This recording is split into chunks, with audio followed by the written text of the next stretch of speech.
بعد از 8 روز وقتی ختنه کودک فرا رسید و او را عیسی نامیدند. این نام را فرشته هنوز پیش از پیدا شدن او در بطن مادرش داده بود. همین که وقتی پاکشوی آنها که موافق شریعت موسی بود فرا رسید، یوسف و مریم کودک را به اورشلیم آوردند تا که به خداوند پیشکش نمایند. زیرا در شریعت خداوند نوشته شده است هر پسری اولین باید به خدا بخشیده شود. آنها این چنین برای آن آمدند که از روی شریعت یک جفت موسیچه و یا 2 چوجه کبوتر را قربانی کنند.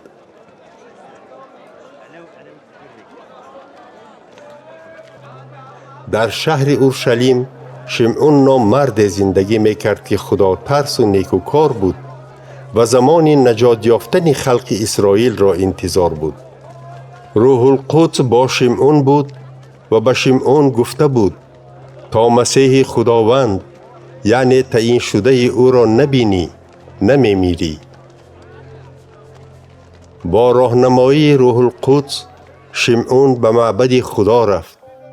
خود همان روز پدر و مادر عیسی هم کودک را برای اجرا نمودن مراسم شریعت به آنجا آوردند.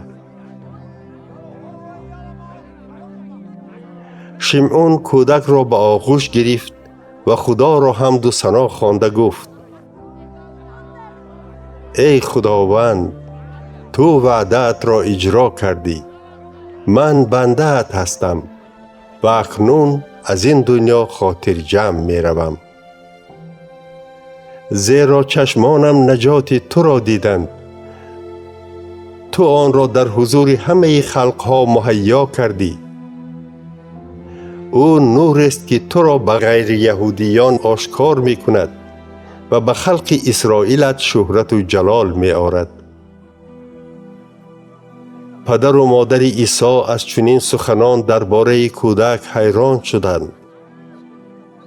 شمعون به آنها دعای نیک داده به مریم مادر عیسی گفت: این کودک باعث یا افتادن یا برخاستن بسیار از اسرائیلیان تعیین شده است.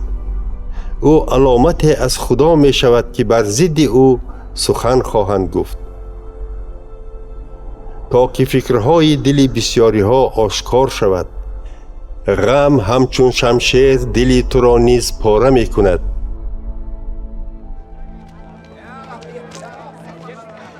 در معبد خدا حنا نام پیغمبر زنی بود که پدرش فنوئیل نام داشت. او از قبیله آشر بود. حنا خیلی پیر شده بود. وی بعد از به شوهر برآمدن همگی 7 سال با همسرش زندگی کرده بود. این زنی 84 ساله که بیوه مانده بود هیچ وقت از معبد خدا نمی رفت و شب و روز با دعا و روزه خدمت و عبادت می کرد. وی نیز خودی همان لحظه پیش آمد و خدا را شکرگویان به همه آنهایی که انتظار آزاد شدن اورشلیم بودند درباره این کودک گپ زد.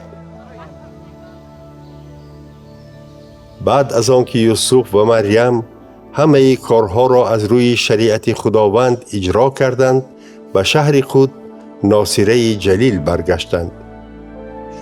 کودک کلان شده قوی می گشت و با حکمت می شد.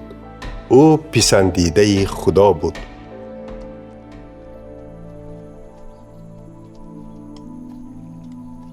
هر سال پدر و مادر عیسی برای جشن گرفتن عید نجات به اورشلیم می رفتند. وقتی که عیسی 12 ساله شد، آنها از روی عرف و عادت به آنجا رفتند. بعد از آنکه روزهای عید به آخر رسید، آنها به شهر خود روانه شدند، ولی عیسی نورس در اورشلیم ماند. پدر و مادرش از این بیخبر بودند. آنها گمان داشتند که او همراه دیگران روانه است و تمام روز سفرشان را دوام دادند. دیرتر او را در میان دوستان و خویشان خود جستجو کردند و چون نیافتند به اورشلیم برای جستجویش برگشتند.